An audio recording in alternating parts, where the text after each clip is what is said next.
Bonjour à tous et bienvenue dans ce nouvel épisode où l'on va plonger dans les tréfonds de notre psychologie. Aujourd'hui, on s'attaque à un sujet qui me fascine autant qu'il m'inquiète un petit peu. On va parler de la manière dont les gouvernements, mais aussi les grandes entreprises, nous manipulent. Mais attention, pas avec des lois, pas avec des amendes et encore moins avec la force.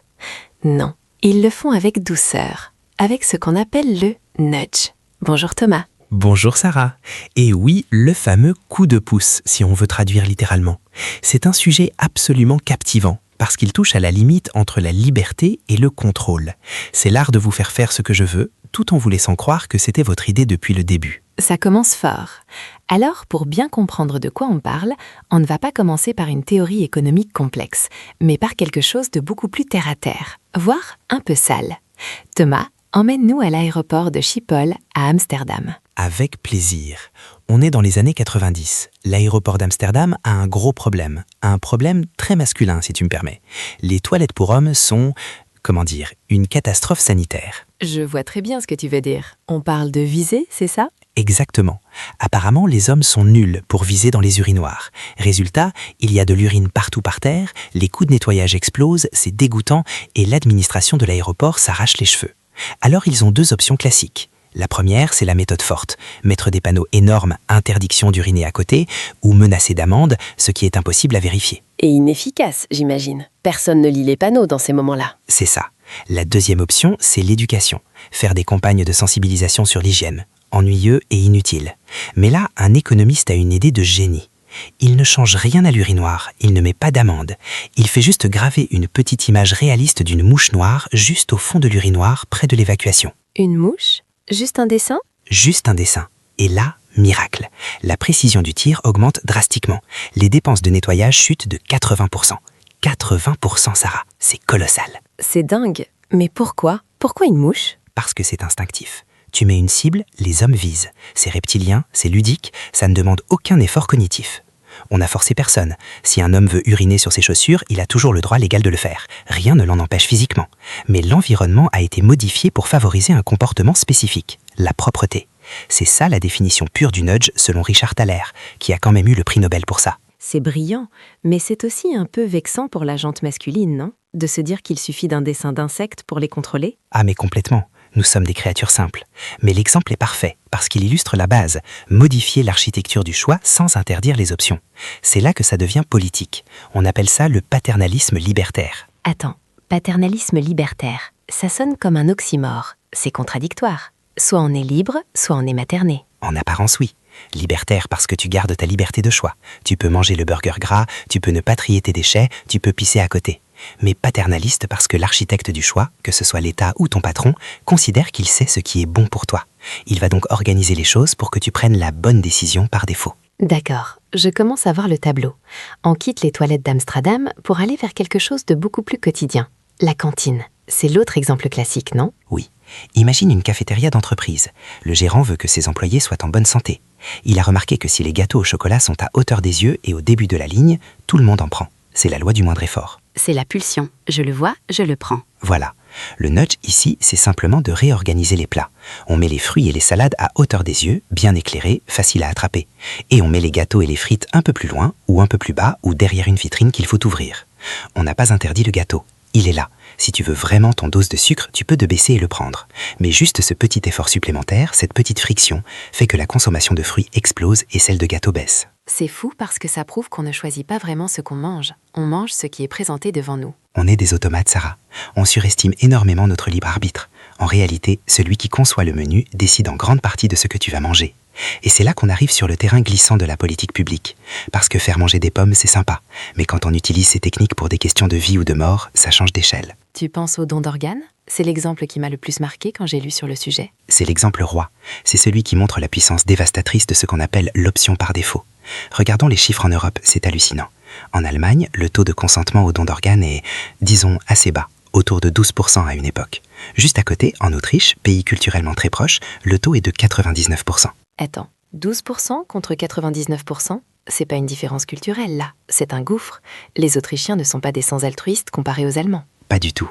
La différence tient à une ligne sur un formulaire administratif. En Allemagne, le système est en opt-in. Ça veut dire que par défaut, tu n'es pas donneur. Si tu veux donner, tu dois cocher une case. Tu dois faire un effort actif. Et comme on est des gros paresseux, On ne coche pas. Pas parce qu'on est contre, mais parce qu'on se dit « je le ferai plus tard, c'est compliqué, je n'ai pas de stylo ». L'inertie gagne.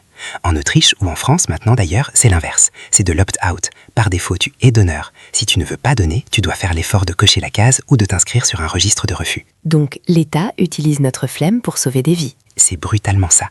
L'État sait que 90% des gens ne liront pas le formulaire ou auront la flemme de chercher le registre. Donc, ils mettent l'option qu'ils jugent bonne pour la société comme option par défaut. C'est du génie politique. Ça ne coûte pas un centime, ça ne force personne techniquement, mais ça change la société en profondeur. Mais est-ce que c'est éthique? Parce que là, on parle de disposer de mon corps après ma mort. Si je suis donneuse juste parce que j'ai eu la flemme de remplir un papier, est-ce que c'est vraiment un consentement? C'est la grande critique. Est-ce que le silence vaut accord? Les défenseurs du nudge te diront que oui, car si c'était vraiment important pour toi de ne pas donner, tu aurais pris les 5 minutes pour refuser. Si tu ne l'as pas fait, c'est que tu t'en fiches un peu ou que tu es d'accord. Mais ça pose la question de l'architecte. Qui décide? Aujourd'hui, c'est le don d'organes. Demain, c'est quoi? Une part de ton salaire versée automatiquement à un parti politique, sauf si tu envoies une lettre recommandée? Ça fait froid dans le dos vu comme ça. Et justement, si l'État utilise ça pour le bien commun, on peut imaginer que les entreprises privées ne se gênent pas pour l'utiliser pour leurs biens financiers. Ah, bienvenue dans la zone grise, ou ce que Thaler appelle le sludge, la boue.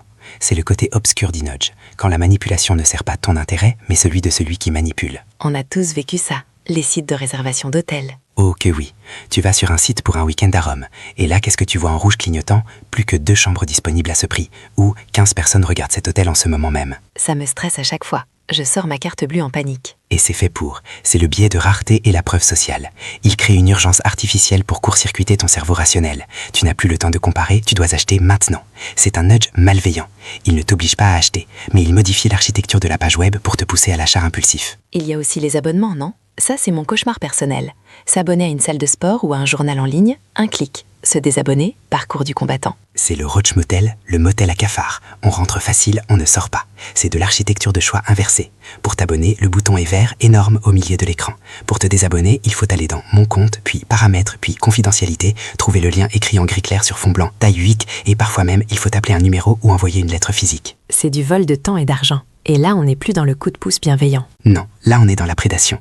C'est pour ça que je disais au début qu'il faut être méfiant. Les outils sont les mêmes. Utiliser nos biais cognitifs, notre paresse, notre peur de perdre pour orienter nos actions.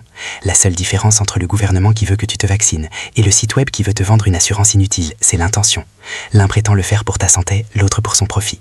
Mais la méthode est celle d'un marionnettiste. Ça nous amène à une conclusion un peu philosophique, Thomas. Si notre environnement décide pour nous, si la mouche dans l'urinoir ou la case précochée décide de nos actions, sommes-nous vraiment des citoyens libres ou est-ce qu'on est juste des rats de laboratoire dans un labyrinthe géant? C'est la question à 1 million. En fait, l'argument des nudgers, c'est que le choix neutre n'existe pas. Il faut bien présenter les plats dans un certain ordre à la cantine. On ne peut pas jeter la nourriture au hasard par terre. Donc, puisqu'il faut choisir une architecture, autant choisir celle qui rend les gens en meilleure santé et plus riches. Oui, mais ça suppose que l'architecte est bienveillant et infaillible. Exactement. Et l'histoire nous montre que les gouvernements ne sont pas toujours bienveillants. Le danger, c'est l'infantilisation. À force d'être guidés par des petites flèches au sol, des codes couleurs nutritionnels et des options par défaut, on perd peut-être l'habitude de faire des choix moraux difficiles par nous-mêmes. On devient des citoyens passifs. On suit le mouvement. La passivité comme mode de vie, c'est confortable, mais dangereux. Très confortable. C'est pour ça que ça marche. Le nudge ne fonctionne que parce que nous sommes cognitivement économes. On veut réfléchir le moins possible. Le paternalisme libertaire, c'est le compromis ultime de notre époque. On veut se sentir libre, mais on veut secrètement qu'on nous prenne par la main pour ne pas faire de bêtises. Donc, la prochaine fois que je verrai des fruits à la caisse du supermarché au lieu des barres chocolatées, je saurai que quelqu'un, quelque part, essaie de hacker mon cerveau pour mon bien. C'est ça. Souris, prends la pomme et dis-toi que tu es une victime consentante d'une architecture bien pensée. Et surtout, méfie-toi si tu vois une mouche au fond d'un bol. Enfin, ça ne te concerne pas trop. Heureusement. Merci beaucoup Thomas pour cet éclairage. On retient donc, le nudge, c'est puissant, c'est invisible et c'est partout.